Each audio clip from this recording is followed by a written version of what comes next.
Assalamualaikum warahmatullahi wabarakatuh. Hari ini saya akan coba untuk menjelaskan jawaban dari tugas kuliah sub CLO 3 mata kuliah kalkulus.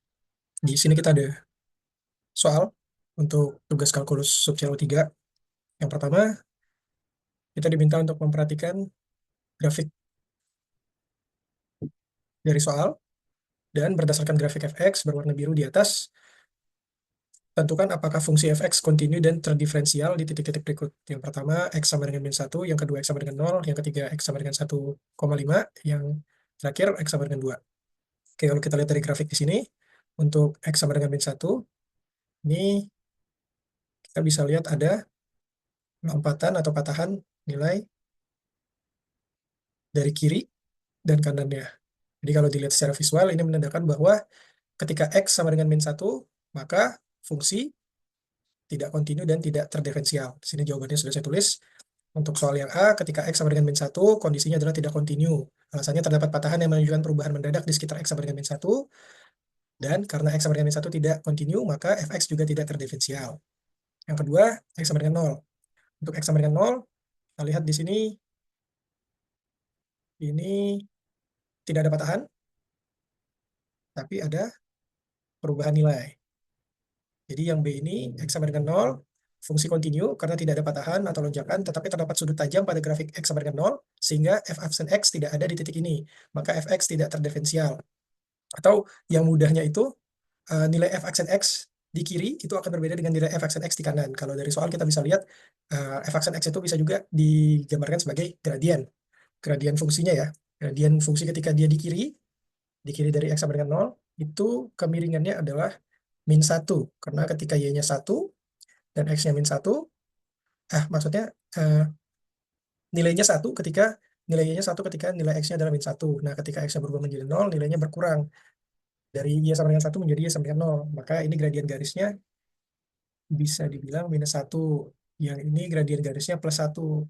Karena ketika 0 nilainya 0, ketika X sama dengan 1 nilainya 1. Nah, karena gradien garis ini berbeda, maka dia tidak terdiferensial. Yang ketiga, ini soal X sama dengan 1,5. Oke.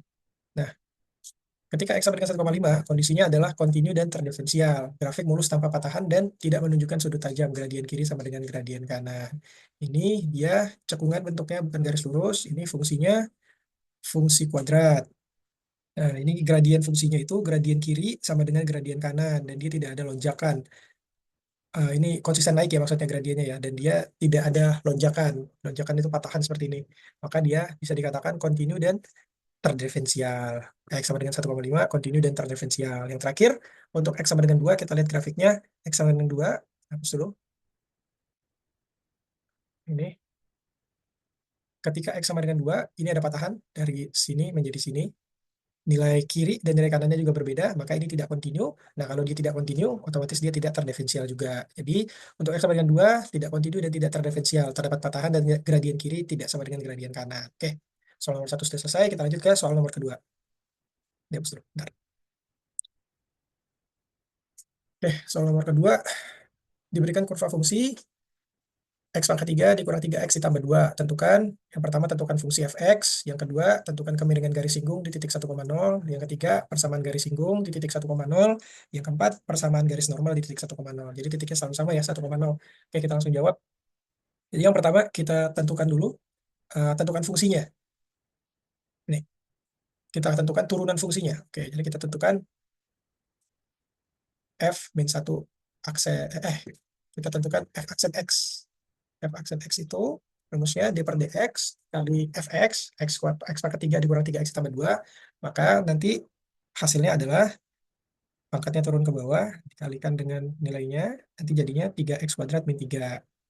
Oke, setelah kita mendapatkan turunan, maka kita bisa menentukan gradien pada titik 1,0. Itu dengan cara memasukkan nilai x sama dengan 1, nih x sama dengan 1 ya, kepada fungsi turunan. Jadi f aksen X sama dengan 3X kuadrat min 3, dimasukkan X sama dengan 1, maka menjadi 3 dikali 1 pangkat 2 dikurang 3. Artinya 3 dikurang 3 sama dengan 0. Ini 0.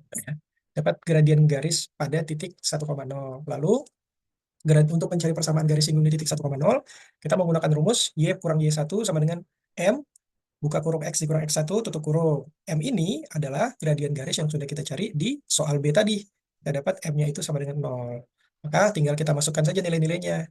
Y dikurang Y1 artinya Y dikurang 0. Sama dengan gradien garis, buka kurung X dikurang X1, X1-nya sama dengan 1. Maka nanti Y sama dengan 0. Karena 0 dikali X kurang 1 nanti hasilnya 0. Oke, dapat Y sama dengan 0. Sekarang kita akan menentukan persamaan garis normal di titik 1,0. Oke, jadi kalau untuk persamaan garis normal, kita harus menentukan lagi gradien garis normalnya. Rumusnya itu adalah M1 dikali M2 sama dengan minus 1. M1-nya ini di sini gradien garis singgung, sedangkan M2 adalah gradien garis normal. Maka kita masukkan nilai-nilainya. M1 adalah 0 dikali M2 sama dengan minus 1. Maka hasil M2 adalah minus 1 per 0. Sebenarnya ini tidak terdefinisi karena dia tak hingga ya kalau dibagi 0 ya. Tapi kita bisa mencari persamaan garis normalnya dengan memasukkan nilai gradiennya pada rumus umum. Kita masukkan rumus umum persamaan garis normalnya, Y kurang Y1 sama dengan M, buka kurung X dikurang X1.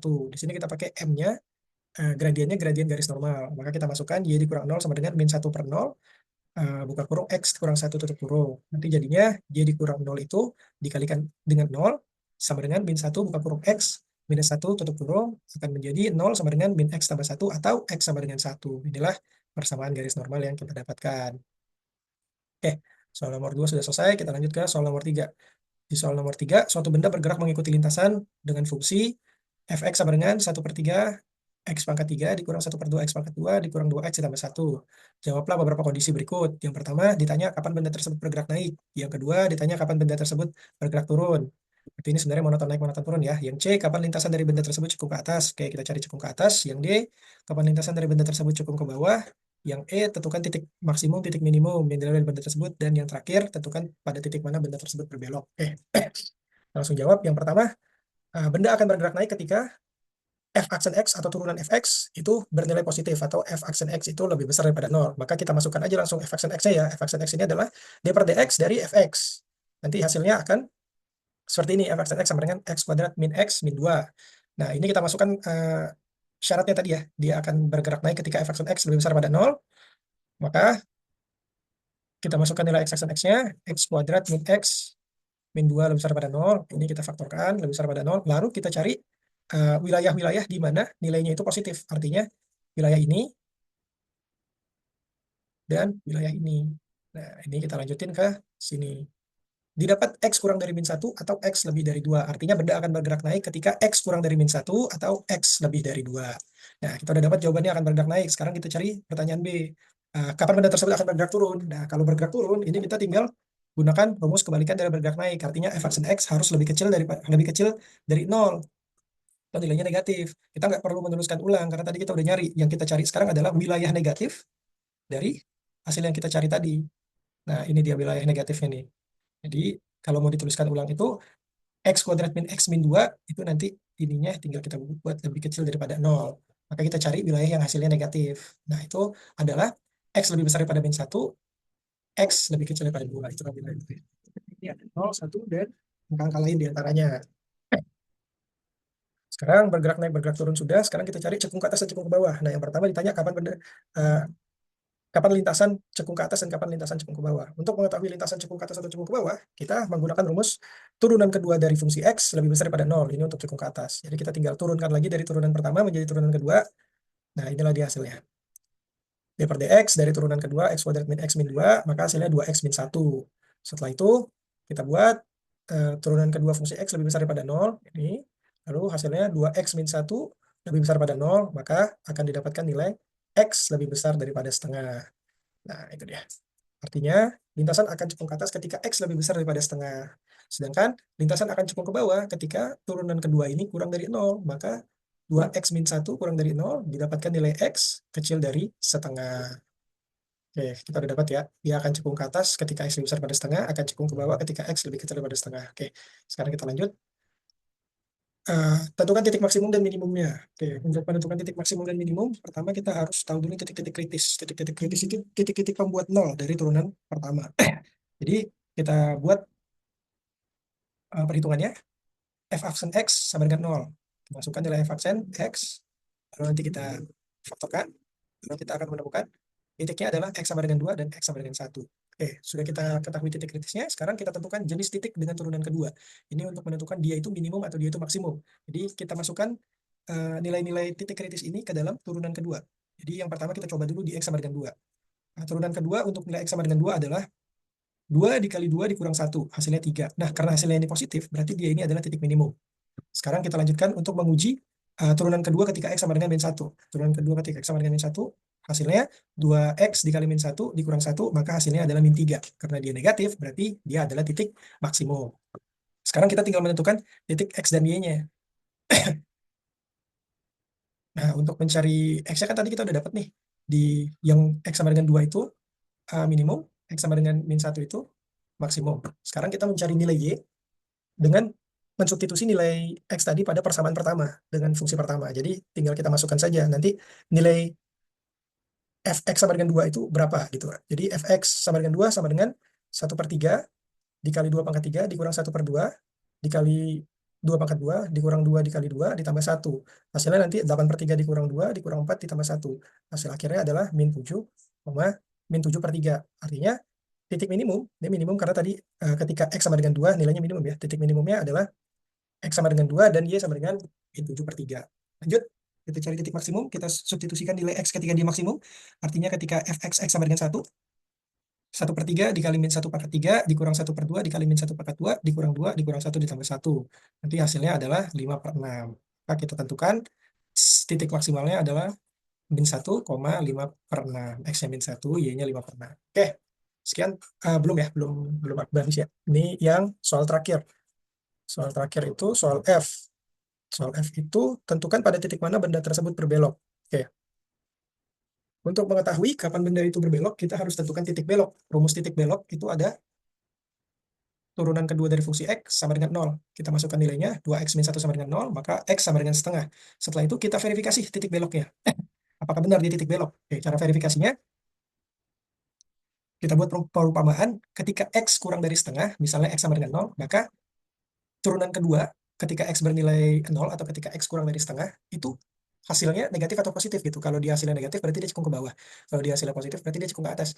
Nah, karena ketika kita masukkan lebih kecil daripada setengah hasilnya negatif dan lebih besar daripada setengah hasilnya positif, maka benar. Berarti benar, X sama dengan setengah adalah titik beloknya. Karena dia ada perubahan cekungan dari cekungan ke bawah menjadi cekungan ke atas gitu. Atau sebaliknya, dari cekungan ke atas menjadi cekungan ke bawah. Oke, setelah kita verifikasi, kita bisa tentukan nilai Y titik belok. Oke, tadi kita udah dapat nilai X setengah, sekarang kita cari nilainya titik beloknya. Untuk mencari nilai titik belok, seperti biasa, kita tinggal masukkan saja ke fungsi pertama. Jadi, fungsi X ketika X sama dengan setengah adalah 1/3 dikali 1/2 pangkat 3 dikurang 1/2 dikali 1/2 pangkat 2 dikurang 2 dikali 1/2 ditambah 1. Hasilnya adalah 1/24 dikurang 1/8 dikurang 1 ditambah 1. Atau, nanti hasilnya adalah min 1/24. Jadi, titik belok terjadi di X sama dengan 1/2, Y sama dengan min 1/24. Atau 1/2, min 1/24. Oke, teman-teman, sekian. Apabila ada kesalahan, saya mohon maaf. Wabillahi taufiq wal hidayah. Wassalamualaikum warahmatullahi wabarakatuh.